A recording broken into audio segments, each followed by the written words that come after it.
Content developer interview క్వశ్చన్స్‌లో మనకి ఇదొక function ఇచ్చేసి, ఇక్కడ ఫంక్షన్ లోపల ఫంక్షన్ గెట్ ఏజ్ అని చెప్పేసి ఒక ఫంక్షన్ నేమ్‌లో ఈ ఫంక్షన్‌లో ఏం చేస్తారంటే, మనకి పారామీటర్‌గా ఇక్కడ 3 డాట్స్ అని చెప్పేసి ఒక పారామీటర్‌ని ఇక్కడ అసైన్ చేయడం జరుగుతుంది.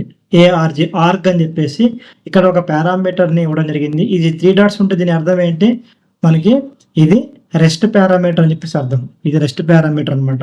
అయితే ఆ రెస్ట్ పారామీటర్ వచ్చేసి మనకి ఇక్కడ ఆ యొక్క ఫంక్షన్ లోపల మనకి కన్సోల్ చేయడం జరుగుతుంది. ఏం కన్సోల్ చేయడం జరుగుతుంది? ఇక్కడ టైప్ ఆఫ్ అని చెప్పేసి ఇక్కడ ఈ ఆర్గ్‌ని ఇక్కడ టైప్ ఆఫ్ అని చెప్పేసి కన్సోల్ చేయడం జరుగుతుంది అనమాట. అయితే ఈ యొక్క ఫంక్షన్‌ని కాల్ చేసి దీంట్లో ఇక్కడ మనం పారామీటర్ ఇచ్చాం కాబట్టి ఇక్కడ మనం ఒక ఆర్గ్యుమెంట్‌ని ఇవ్వడం జరుగుతుంది. పారామీటర్‌కి ఇక్కడ ఆర్గ్యుమెంట్ అంటే పారామీటర్ అంటే ఇది ప్లేస్ హోల్డర్. దానికి వాల్యూ అనేది కంపల్సరీగా మనము కాల్ చేయాలి ఫంక్షన్ లోపల అనమాట. అయితే ఇలా ఇచ్చేసి మనకి దీని యొక్క అవుట్పుట్ ఏముంటది అని చెప్పేసి ఇక్కడ మీకు ఒక క్వశ్చన్ అడగడం జరుగుతుంది అనమాట. ఇక్కడ మనం చూసినట్టయితే ఇక్కడ మనం దీని అవుట్పుట్ చూసినట్టయితే ఏమొస్తుంది? మనకి ఆబ్జెక్ట్ అని వచ్చింది.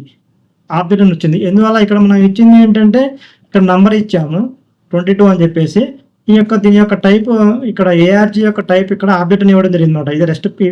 ఇది రెస్ట్ పారామీటర్. ఎందువల్ల అలా వచ్చింది అనుకుంటే, ఈ రెస్ట్ పారామీటర్ అనేది ఏం చేస్తుందంటే కలెక్ట్స్ ఆర్గ్యుమెంట్స్ ఇంటూ అన్ ఎరే. ఏదైతే మనం ఇక్కడ ఆర్గ్యుమెంట్స్ అంటే ప్లేస్ హోల్డర్ ఆర్గ్యుమెంట్స్ లోపల మనం ఏమి ఇచ్చాము, ఇక్కడ గెట్ ఏజ్ 22 ఇచ్చాం కదా, దీన్ని అన్నింటినీ ఎలా చేస్తుంది? ఇంటూ అన్ ఎరేలోకి ఇది చేంజ్ చేస్తుంది. చేంజ్ చేయడం వల్ల ఏమవుతుందంటే మనకి ఒక return the type of the array. మనం ఇక్కడ ఎరే అనేది మనకి రిటర్న్ అవుతుంది అనమాట. ఇక్కడ కన్సోల్ చేస్తే మనకి ఏమవుతుందంటే ఇది ఎరేని రిటర్న్ చేస్తుంది. పారామీటర్ రెస్ట్ పారామీటర్ అని చెప్పి ఇది. అయితే మనకి ఎరే అని చెప్పేసి మనకి టైప్ ఆఫ్ అని చెప్పి ఎరే అని చెప్పేసి రావాలా అని రావాలా, కానీ ఇక్కడ మనకి ఎరే రాలేదు. ఏమో వచ్చింది? ఆబ్జెక్ట్ అని వచ్చింది అనమాట. ఎందువల్ల ఇలా వచ్చిందంటే ఎరే అనేది మనకి ఇక్కడ type of returns object for an ఎరే.